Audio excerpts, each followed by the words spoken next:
B'Shem Hashem na'aseh v'nasliach. Welcome everyone to our weekly Zera Shimshon shiur on the parasha. This week is a special week. Be'ezrat Hashem, we're going to be covering Megillat Esther because it is the week of Purim. Wednesday, Be'ezrat Hashem, will be Ta'anit Esther. So I thought it would be a special occasion for us to cover something from the Megillah. It's not going to be the whole Megillah, obviously, or else that would literally be a whole Megillah. So we're just going to cover some things. May the zechut of the Zera Shimshon be a melitz yosher for all of us. Those that are single. May the promise of the Zera Shimshon come true, and Bezrat Hashem find everyone zivuk bizmano beito Bezrat Hashem. Amen. And it should be for the refuah shelema of kol chole am Yisrael. Amen. Keni ratzon and leilui nishmat Daryush ben Shimon. And also Yitzchok ben Esther. So, he brings down, he says, Megillah Perek Kama, in the first Perek of Tractate Megillah, 13b to be exact, Yud Gimel Amud Bet, in the Gemara of Megillah it says, Amar Rav Acha bar Abba Amar Yochanan. Now, in this Gemara, what happens is many of the Chachamim in the Gemara, it's brought down in the Talmud, it says that whenever these Chachamim used to start discussions about Megillat Esther, they would start their discussion with this pasuk. And each one of them had a different pasuk, that from that pasuk there was a message about the miracles of Megillat Esther. So he's going to right now emphasize on Rav Acha. It says, Rav Acha bar Abba said, in the name of Rabbi Yochanan, Hiktzif HaKadosh Baruch Hu Adonim al Avadim. Okay, sorry. I forgot to say. This is Drush Bet. This is the second Ma'amar of Megillah, of Zera Shimshon on Megillat Esther. He's not bringing the Pesukim right now. It's a different Ma'amar. But Rav Acha bar Abba says in the name of Yochanan, Hiktzif HaKadosh Baruch Hu Adonim al Avadim. HaKadosh Baruch Hu angered masters on their servants, on their slaves, meaning he made masters angry on their slaves. La'asot retzon tzaddik, in order to do the will of the righteous. Va'avadim al adonim, and vice versa. God made slaves angry on their masters. La'asot retzon tzaddik, also to do the will of the righteous. What does this mean? It's a little cryptic, right? So the Gemara says, Rav Acha bar Abba says in the name of Yochanan, HaKadosh Baruch Hu made masters angry at their slaves. Why? To do the will of the righteous. And also HaKadosh Baruch Hu made avadim, made slaves angry at their masters in order to bring out the will of the righteous. What are we talking about? What's going on? No. Right? Dichtiv. So he says, as it states, goes further. The pasuk says in Bereshit, chapter 41, passage 10. I love when I get all like British. Paro katzaf al avadav. The pasuk says Paro became angry at his servants. You guys remember what that's from? Paro katzaf al avadav. That's the story of Yosef.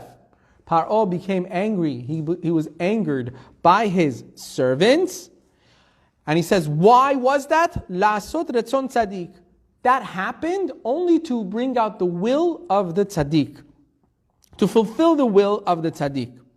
Umanu, who is this righteous that his will needed to be fulfilled? Yosef tzaddik. It was Yosef. Dichtiv, as it says, Vesham itanu. If y'all remember, when in Bereshit, when Yosef HaTzadik had been in the pit, he was in there for 10 years. And at the end of 10 years, 2 new people come into the jail. 2 new people are added to this story. Y'all remember this? The cupbearer and the baker. Right. The cupbearer and the baker. Good. If this was a test, A+, you passed. The cupbearer and the baker were sent to jail. Except it wasn't a jail, it was more like a dungeon, Baruch Hashem, we don't have those anymore. I don't know if it's Baruch Hashem or not, we don't have dungeons. When did this happen? The Pasuk says in the Torah, Paro became angry at his servants and he sent them into the pit. Now Yosef had been there for 10 years. Now when someone in the times of Egypt, most of the time when somebody was sent into the dungeon, there was no court for them to be like, you are now sentenced to 4 months in jail, 3 of which you spent in court, so it's really 1 month. It didn't work like that. It was, Paro would say, to the dungeon with you, and that was that. You were basically counting upon his memory or how much he liked you for him to remember you and be like, you know what? All right, fine, let's bring him back here. Or how much he needed you. If not, you would make yourself a comfortable home in a dungeon for the rest of your life. That's how dungeons were. So the fact that the Torah is mentioning Yosef was sent into a dungeon, and then after the end of 10 years, all of a sudden it says, and Paro became angry at his servants, and he sent the cupbearer and the baker into jail, into the dungeon. There's a message there. Something is going on here, and there's a reason why the Torah is saying it. That's why the Zera Shimshon is bringing this out from the Pasukim, and the Gemara talks about it.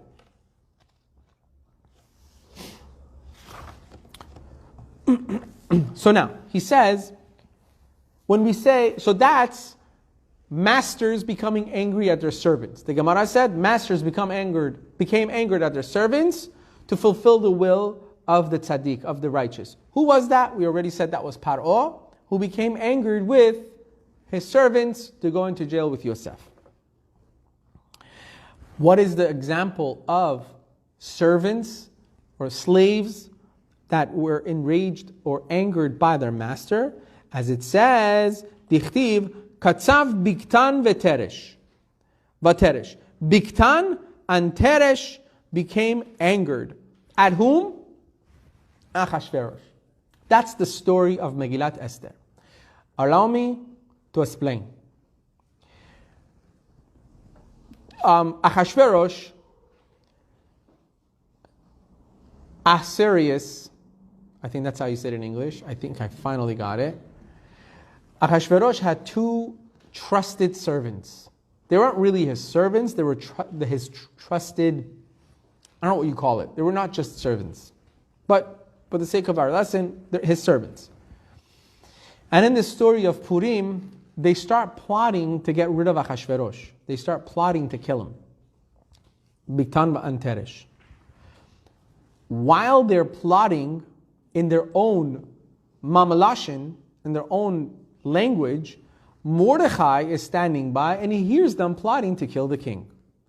Now, if we want to go with the Pashut Pshat, if we want to go with the simple explanation, that obviously Mordechai spoke many languages. He spoke actually 70 languages because he was a part of the main Sanhedrin.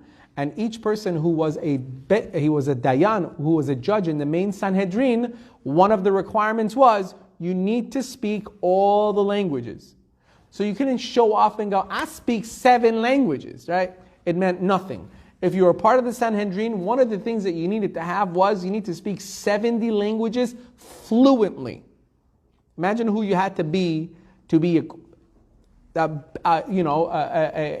Dayan, a judge in the Sanhedrin. That's just one of them. You know what the other one was? You'll be surprised at this one. You had to know witchcraft. Actual witchcraft. You had to know witchcraft. Now we know that in Judaism, witchcraft is asur, completely forbidden according to the Torah, right? But if you're a judge, you need to judge people whether they actually committed witchcraft or not. Not like they used to do back in the times of, I don't even want to name, where they would see anything, a scientist or whatever, be like, oh, witchcraft, burn him at the stake, and they would just kill people, right? And then 100 years later, they would go back, oh, it was electricity. Oh, okay, oops. We killed 300 people because they discovered electricity. Oops, all right? But, so therefore, the Dayanim had to be experts in witchcraft so that they can tell if someone's actually using witchcraft or no, they're actually just using science, right? So you actually had to know your stuff in order to to tell what stuff other people are using. Make sense? Lots of sense. It's beautiful. Torah is beautiful through and through always. Right? And all the Dayanim had to know witchcraft. In fact, it was tested many times. There's a Gemara that actually talks about different things where it tells you actually, like it says, for instance, it says if you put a, this is going to be funny to you guys because you're going to be like, I thought it was, it says if you put a metal rod on top of your barn so that lightning does not hit your cattle, so the lightning will catch on the rod, that's not witchcraft. Lightning is attracted to a lightning rod, a metal rod. So put metal rods on your barns, it'll save your animals. This is over 2,000 years ago. Now, Benny Franklin gets the credit for it in physical science, right? A couple of hundred years ago, because he's the one who's said to have actually invented the lightning rod. But he's not. It was common knowledge, huh? Yeah, it was common knowledge over 2,000 years ago that lightning is attracted to, huh? No, but listen, you could say a lot of this information was kept within the Jewish community for that same reason. We couldn't do it anymore because a lot of Jews were persecuted because we were called witches. We had this information and we'd be like, no, it's witchcraft, you're crazy, right? Like for instance, when we would say the world was oval and it wasn't flat, right?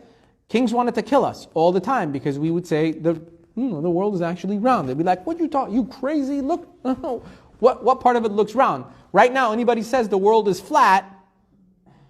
There was a movement actually. Right. So that was one of the things that actually would get a lot of Jews persecuted. So the Jews stopped giving this information over because they realized the times were not the times of people understanding this kind of information because this wisdom wasn't out there in the open. So therefore, okay, let it be discovered by other people. I mentioned this last time, King Solomon had a horseless chariot. What is a horseless chariot? Exactly. So now, bring that into the open. Yeah, you're a witch. No, but he probably had solar panels or something. I don't know how he did it. But, huh? The sota? Well, that's not science. No, I'm saying, is that one of the things that the Sanhedrin overlooked? Absolutely. The witchcraft, like you were talking about? The sota? Yeah. The sota waters, the drinking of the water. Yes, it was definitely by the Sanhedrin, but this was not science and it wasn't witchcraft either. It was a miracle. It was a ness. Right? It was like Hashem's interference. Exactly. That was Hashem's interference only. It wasn't them doing anything. They were just going according to the instructions that the Torah says. Write this piece into the, put it in a cup. That's what they were doing. And it's not witchcraft because it's written out in the Torah what you need to do. Anyway. So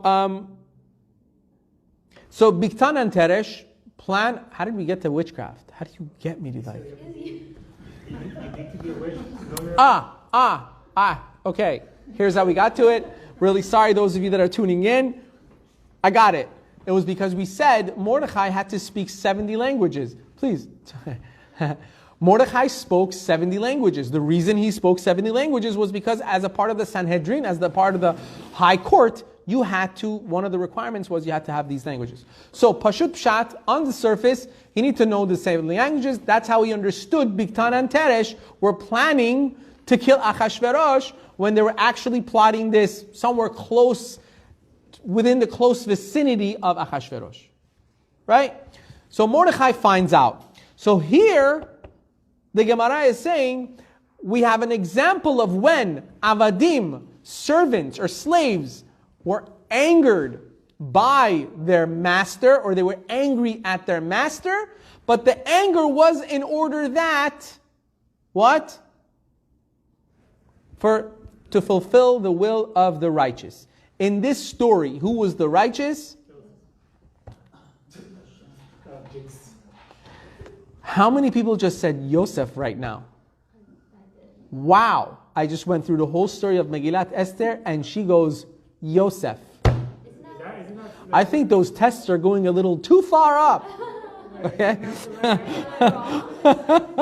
Hold on, I'm having fun with my joke right now. 1 second. That was too good. No, we're talking about the story of Purim now. Joseph, story of Yosef was that was when the king, when a master was angered by his servants. Here we're talking about a servant that was angered by the master. The servants were angered by the master. It was servants of Achashverosh who were angered by Achashverosh. So what?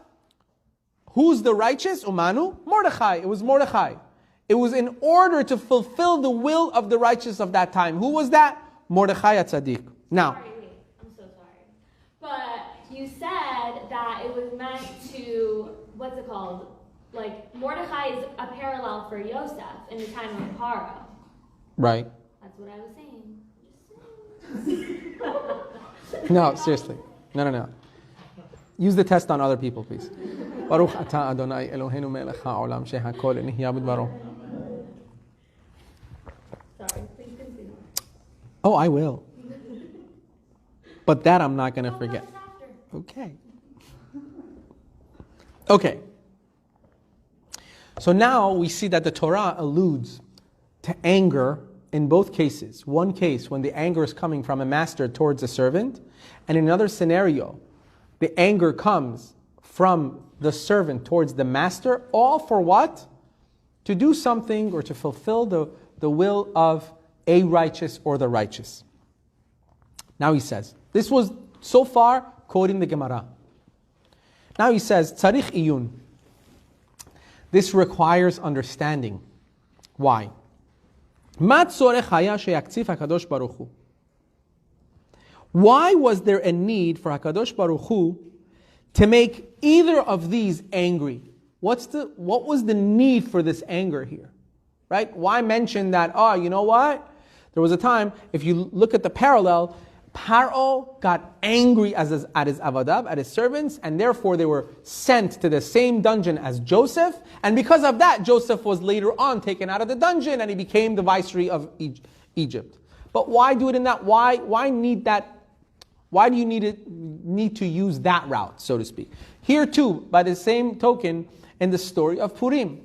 Why did it have to go through the route of making the servants of Achashverosh angry to plot against the king so that you can save the Jews through Mordechai? So far, so good? Oksy doksy.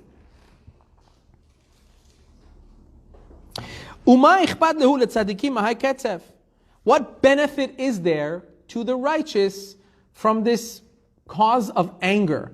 What does this anger gain them? There's no gain. You could have done it in any other way.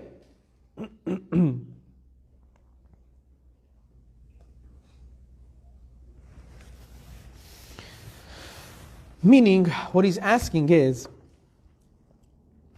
even though the imprisonment of the chief butler and baker was to benefit Yosef HaTzadik, and the plot of the two servants of the king, Bigtan and Teresh, was to benefit Mordechai, the anger that preceded it, so to speak, was in a way seemingly of no consequence to what occurred later. It wasn't really needed. Like, just tell me they were sent to jail, or they were, sent to dungeon, or, they were plotting against them. They were plotting against the king. Why tell me there was the anger issue there? V'yesh lomar. So he says, we can answer this. Shahara Yosef Amar, because Yosef said when he was requesting that the butler get him out of prison, if you guys remember, Yosef HaTzadik asked the butler to remember him and mention his name to Paro. Right? Zachartani. He told the butler, he said, listen, when you get out of jail, can you go, as we said, there was no terms, there was no 2-year jail sentences or whatever it was. It could be forever. So Yosef HaTzadik says to this butler, he says, listen, when you get out of jail, do me a favor, can you mention my name to Paro and tell him that I was sent here for no reason? Right? When Yosef says, Yosef says to the butler when he was literally using him as kind of like a shoulder to cry on, if you could say. It was more than that, but let's just put it that way. He was telling him, here too, they've put me in this dungeon for no reason. I've done nothing wrong. And truthfully, Yosef had done nothing wrong. He had done nothing wrong, actually. In fact, he did everything right. He was being seduced by the wife of Potiphar, by the wife of his master, and he didn't let in. He ran away from her, and she was angered by the fact that he wouldn't give in to her. So what does she do? She plots against him and tells everyone, oh, he was trying to take advantage of me. What are they going to do? Or else think about it. Think about it. If the master, Potiphar, really thought that Yosef actually tried to take advantage of his wife, would they throw him in the dungeon? I mean, he's a slave. They would have just got rid of him. Right? To the jail himself. What? Why would he walk into the jail himself? Exactly. So the fact was that, he kind of knew that he was innocent, but at the same time, he's not going to come and, kind of announce that to everyone that his wife is the guilty one. So what is he going to do? Politics. This is where you see politics in the Torah. He had to kind of make both parties happy, so to speak. But obviously, this was Hashem's plan all along. Lichora ein sevara leha'amin. Says because when Yosef is telling the cupbearer, here too, I did nothing wrong, he's saying, why would this guy believe him? What evidence are you telling, what are you giving me to believe you over here? Why would I believe that you're innocent? When you're telling me, really, if you really think about it, here too, I'm totally innocent, I didn't do anything wrong. Yeah? In movies, like when someone goes to jail, I remember, I don't know, I haven't watched movies in a long time, okay? Just letting you guys know. Just saying, back in the day, when I was only a child, way back when dinosaurs roamed the world, someone would go to jail and they would be like, what were you in for? The guy would be like, I'm innocent. They'd be like, yeah, aren't we all? Right? No one believes it, right? Everyone thinks they're innocent. So here too, the Zera Shimshon is asking, Yosef HaTzadik is coming to the cupbearer and saying, here too, that the fact that I'm here in this dungeon, I did nothing wrong. So he's asking, like, why is the Torah even mentioning this? Why would this guy believe that he's innocent? Right? As if everybody's innocent, right?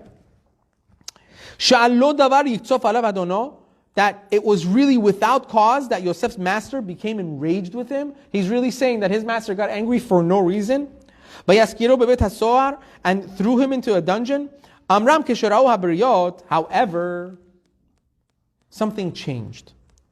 When people saw that what? She'af Paro katzaf al sara mashkim. Paro also became angered at other people, like his chief butler, his cupbearer. Right? He became angered at him also. And he had done nothing wrong either. He became angered with him. Why? As we have in tradition, he found a fly in his cup of wine. Is that the cupbearer's fault? Is that the butler's fault? If there is a fly in the cup of somebody, does that mean that the butler, is he crazy? Did he take a fly and add it in there for flavor and give it to Pharaoh? He didn't do that. It probably went in after it could have just gone into the cup after he handed it to him, right? What are you, crazy? You're sending your main chief butler into jail because you found a fly? Put the fly in jail. Why are you putting your butler in jail? Are you crazy? You lost your mind? He didn't do nothing wrong. You understand what I'm saying? All right. You're also innocent. So he had nothing wrong. As the Midrash says, the Midrash actually says. The Midrash says that it could be that this fly actually fell in the cup without anyone knowing. So why blame the cupbearer for it? And how do we know? What's the proof that in fact even Paro knew that he had no fault? Even Pharaoh knew that the cupbearer had no fault. The proof of it is he reinstated him. He gave him his job back. Because even Paro knew that he had done nothing wrong. Starting to click? I see some people, watch this. Efshar sha'af ha'adon shel Yosef nami. So therefore Yosef was saying, now you see, they all crazy. That's what he was telling him. He was telling him, you're innocent, I'm innocent too. They just go crazy and they throw people into the dungeon. Just like you had no way of knowing there was a fly in your cup, I had done nothing wrong either. They just get angry at you for no reason and they throw you in here. So it could be that the Yosef's master was the same way. He thought that Yosef really sinned, but he really didn't. Therefore, in order to bring out the will of this righteous person, Yosef, in order to fulfill his destiny, which means getting him out of the dungeon, Paro became angered at two of his servants. This is where the question comes in. Did the chicken come first or the egg? You might say the egg, I might say the chicken. It don't matter here. But it's the same philosophical question. Same philosophical question. The fact that Paro became angered at his servants wasn't because of the fly or whatever it was. It was because of Yosef. Meaning, Yosef needed to come out of the bore. He needed to come out of the dungeon. Therefore, Paro gets angry at his avadav. But however, it has to be with anger. Why the anger? Because Yosef has to have a way to prove himself innocent so that when the chief butler does go back to Paro, he'll be like, you know something? There is a boy who's quite innocent also in the dungeon that we were with. Why is he going to think he's also innocent? Because in his mind he's going to think, well, my master Paro got angry at me too. For no reason. He sent me in the dungeon. So he probably got angry at some garbage reason on Yosef also. Might as well also talk about Yosef to Paro and get him out too. So you see how it's backwards. This was all planned in order for Yosef to get out. All of it was a plan, nothing to do with the chief cupbearer, nothing to do with the butler. It had everything to do with Yosef HaTzadik to come out of the dungeon. Things are working their way out in order for Yosef's will to be fulfilled. Not Paro's, not the butler's, it's Yosef's will. That's why we had to have the word anger in here. The Zera Shimshon asked, why are you telling me anger? Why are you telling me, it was because of the anger of the Paro, of a master on his servants, that the will of the tzaddik, will of the righteous was fulfilled. Why mention the anger? He's saying because in both scenarios, you will see in the next scenario, both scenarios, anger played a big part. In order for Yosef to be able to prove his innocence, he needed that anger. He needed to say, just like you had your master get angry at you and you were innocent and he was just working on emotion, just threw you in the dungeon for no reason, same thing happened with me. That's why you needed that. So he says the same thing with Achashverosh. The Midrash says, the Chachamim say in the Midrash, on the Pasuk, on that night, sleep eluded the king. Achashverosh could not sleep. How did we pronounce Achashverosh in English? Trust me. Try it. Say, who can say Achashverosh in English right now? Say, that's not. Come on, somebody say it. Nobody wants to try? You guys want to try how to say Achashverosh in English? I'll do it. Ahasuerus. I got it. I really did. I think that's how you... Ahasuerus. Ahasuerus. It's like... Are you serious? That's Achashverosh's name in English. That's what it was. So the point is not only does the master have to be angry at the servant, but the servant has to be angry at the master. No, one scenario there was a master that was angry at the servant. Mm-hmm. That was for Yosef to come out. Right? Yeah. Now we're going to go to the next scenario that the servant was angry at the master. That was for the Jews to be saved in the time of Mordechai and Esther. How was that? So it says there was a night that the king, Achashverosh, could not sleep. You guys remember that story? He couldn't sleep, so he tells his one of his servants to bring him his book of zichronot, his book of memories. Today we call it a diary. So he says, bring me my diary. And he reads through the diary, and in this diary he sees that there was a time that Mordechai saved his life. How did Mordechai save his life? By telling him that Bigtan and Teresh were plotting to kill him. So he killed Bigtan and Teresh, but he had never actually rewarded Mordechai in turn. So here, it says like this. On the pasuk, on that night, the king couldn't sleep. Shekol ota halayla, the entire night, that entire night, every time Achashverosh, this was a miracle obviously, every time he would close his eyes, he would see Haman standing above him. He was becoming ultra paranoid. And if you see how the story, if you guys were at that lecture that night, I said a little piece of that.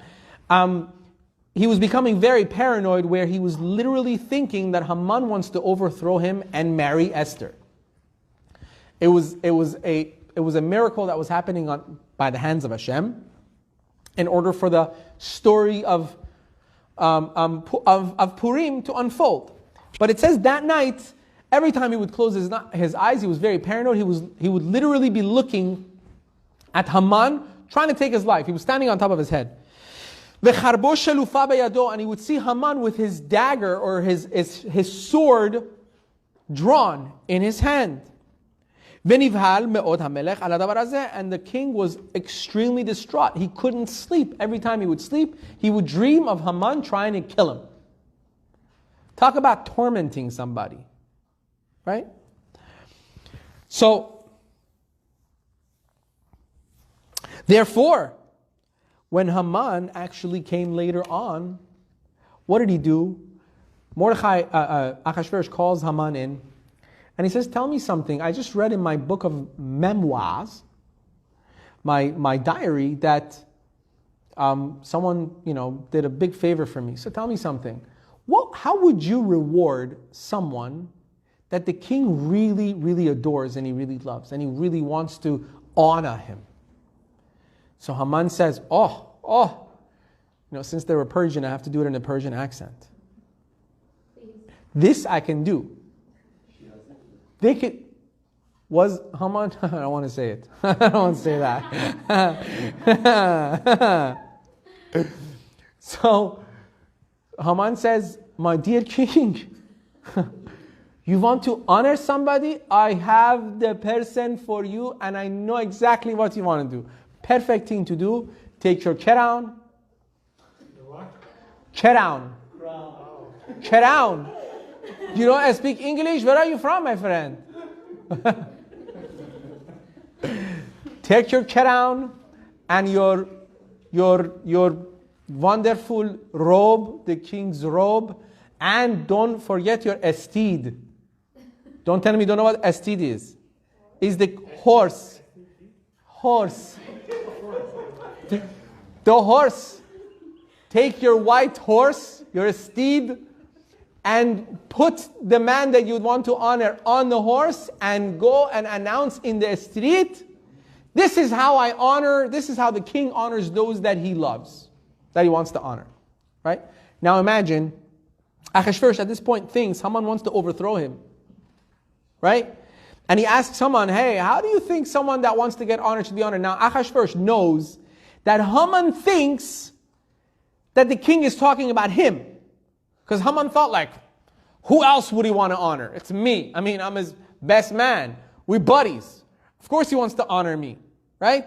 So he blabs out and he says, give him the crown, put the crown on his head and give your horse and dress him up in your royal robe and have him ride in the street. Achashverosh goes, I was right the entire time. This guy really wants my crown. That's why I'm having these thoughts. It was true. He really wants to overthrow me. And then what happens? With the party of Esther, Esther knew that these things were going on miraculously in his mind. So what does she do? She keeps inviting Haman at a private dinner with the king. And the king goes, I don't get it. She doesn't invite anybody else. She wants to have dinner with me, but Haman's there. Why? Are they really like planning something to get, maybe Esther's in on it too, right? So when Esther finally breaks the news that someone wants to get rid of her nation, and Ahasuerus goes, who dares want to kill your nation? Who dares want to kill your people? She points at Haman, right?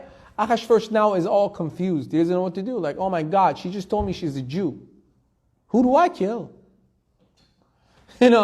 She's a Jew. He's been plotting to kill her people. Should I let him? Should I not? He goes out. He's very angry. He's not a friend of the Jews. We know that already. So he's very confused. He bursts out of the room. As he bursts out of the room, Haman falls on his knees on Esther's bed, begging for his life on her bed. Now, those days, they didn't have chairs like we do. They had like these little half couches, you know what I mean? That you lie on and you just, grapes in your mouth on a couch. You know what I'm talking about? That's what I mean by a bed. They weren't in their bedroom. They had like these beds that they would lie on and speak. It was the queen and the king. So he's fallen on this bed, so to speak, with Queen Esther. He comes back in the room, sees Haman on Queen Esther's bed. What does he say? I was right all along. And he says, you're taking my queen in front of me in my own palace? Off with your head. He didn't say it with that accent because he was more Persian than Haman. Right? I was just trying to give it some class. It was like, somebody kill him. It was more like that. Right? So that's what happens. He gets angry at Haman and finally kills Haman. But that's how the story unfolds of how does it start with these dreams and these thoughts, these paranoias that he was having about Haman trying to overthrow him. Good so far? So now, it says, V'kasheh, however, it's difficult to understand. Ma haya lo leitpached? Why was he in such fear? V'chi hasvara notenet? Is it logical and plausible to say, Shachar shegidelo al kol hasarim? Is it possible to say, after he's given so much honor to Haman, right? Not only that, he gave him his ring. Haman had Ahasuerus' ring, which meant he don't need the king. He did not need the king for anything. All he had to do was make edicts and stamp it with the king's ring, which he was holding on to. So he had all the power in the world. And who gave him all that power? The king. So he had all the power, none of the responsibility, and all of it came from Ahasuerus. So why would he all of a sudden start thinking that Haman wants to kill him? After he's given him everything and more? Why would Ahasuerus all of a sudden become paranoid about Haman and nobody else? Not Mordechai, nobody else. He's paranoid about Haman, the guy who he made. So why would he think that out of everyone, Haman would be the one to be so unappreciative? Even if he saw these dreams and stuff like that he was seeing, he should have just said, these are just dreams. I'm just going crazy. Who believes like they're daydreams? Like, I'm just paranoid. He should have locked himself in a room, right? Stop drinking whatever he was drinking and calm down and not make harsh decisions all of a sudden, right? Why would he go after his dreams or after his thoughts of paranoia?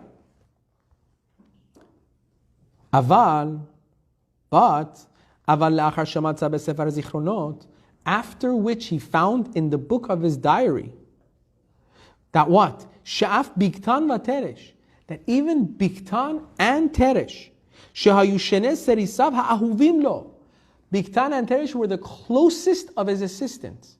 You know where they used to stand? Their post was by his bedroom, by Ahasuerus' bedroom. They were the most trusted servants of Ahasuerus. He gave them everything. They were right there in his home, not the palace. They were in his home by his bedroom. So now, he reads in this book that even Bigtan and Teresh, who he gave everything to, and he loved them so much, and he gave them such a high post, even they plotted to kill him. When he read that in his book of diary, that even they plotted to kill him, so he thought, hey, it's not too much to say that Haman wants to do the same. Maybe Haman does want to do the same thing and get rid of the king.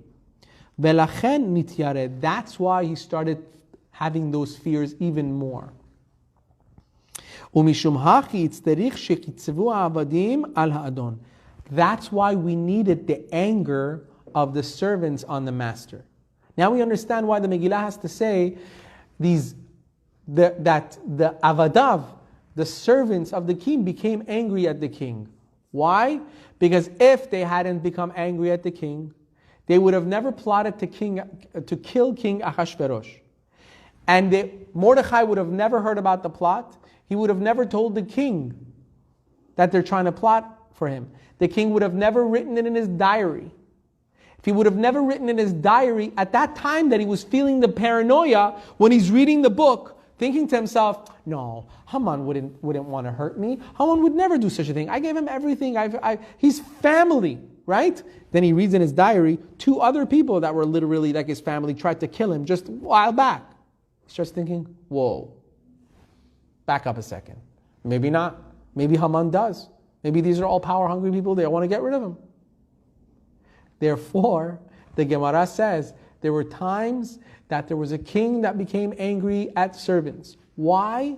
Well, why was the anger important? Because it was to fulfill the will of the righteous. That was Paro. Then it says there was also a time when there were servants that because of their anger towards the Melech, towards their master, they saved the Jews. Who was that? At the time of Mordechai. Why was it that their anger was important? Their jealousy was important?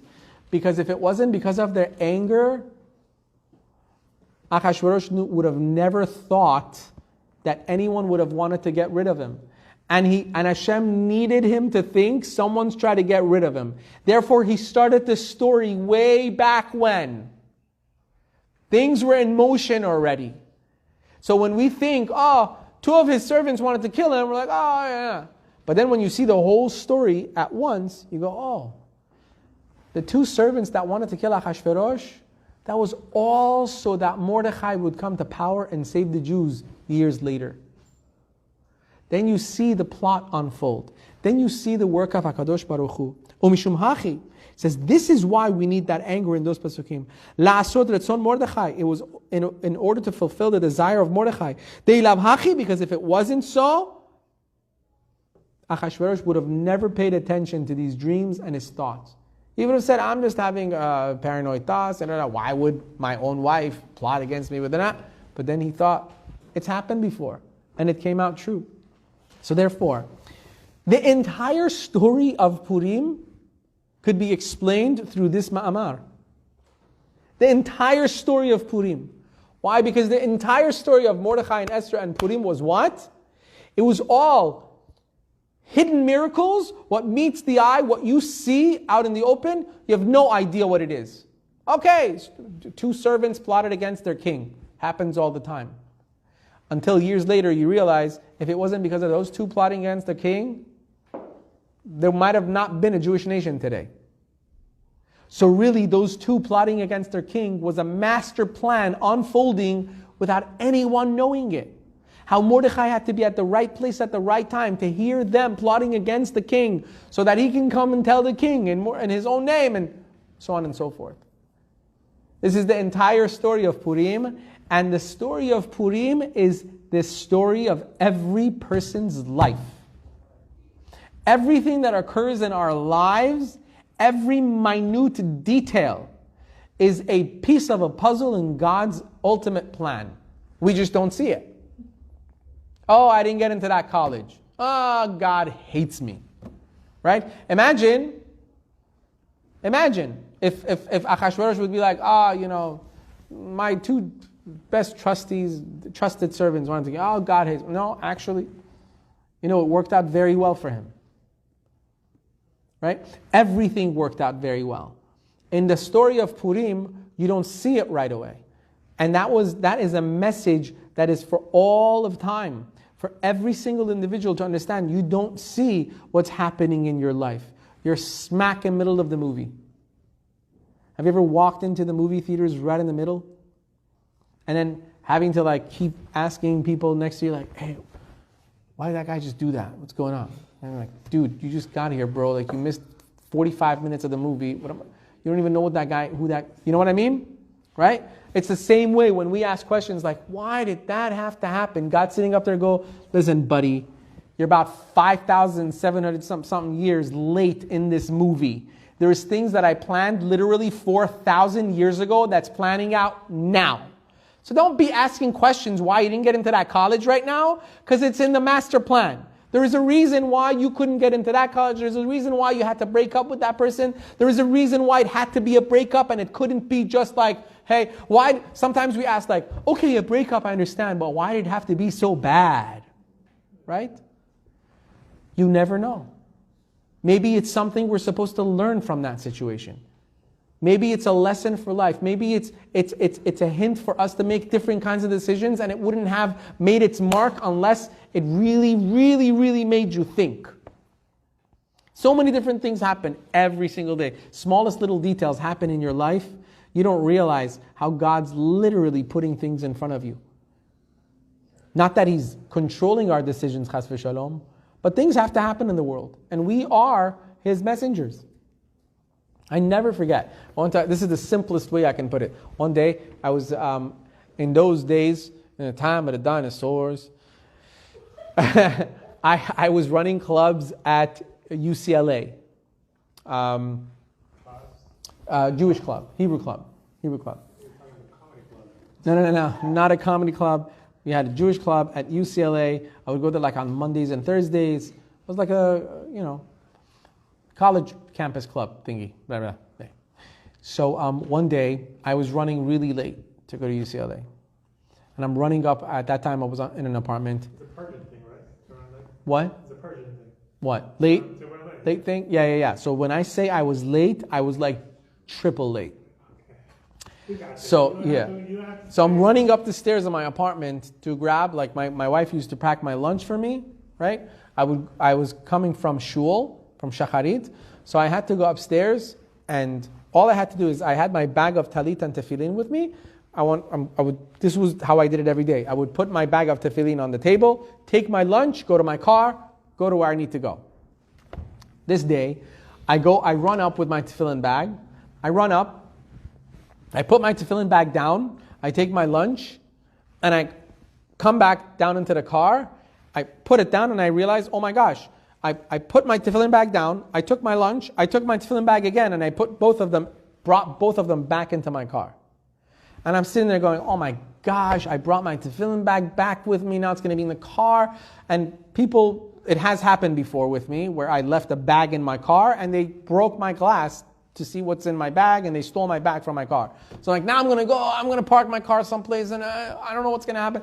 And I'm all upset that I literally, in my mind, I'm like, you're so dumb. Why do you always do this? You're always late, and now you brought your tefillin bag with you. I'm thinking these thoughts. This is taking literally 1 second, right? In my mind, it's faster. My mind is faster than light.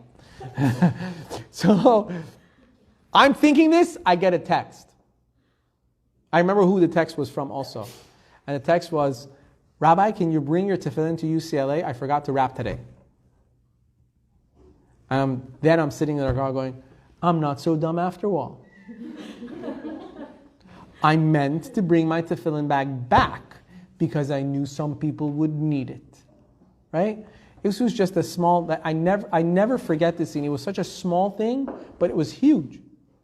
Right? I was feeling so dumb because, oh my gosh, I'm going to leave my tefillin bag. Within seconds, I get a text, can you please bring your tefillin? I forgot to wrap tefillin this morning. Right? It's crazy, but these things happen every day in our lives. However, we don't get that text so fast sometimes. Sometimes we don't get our answers right away. Sometimes you got to wait years. Sometimes you'll never see the outcome. But it's good to know that every time, there is a huge plan at play. We just don't see it. Just like the tefillin. The huge plan wasn't someone putting on tefillin.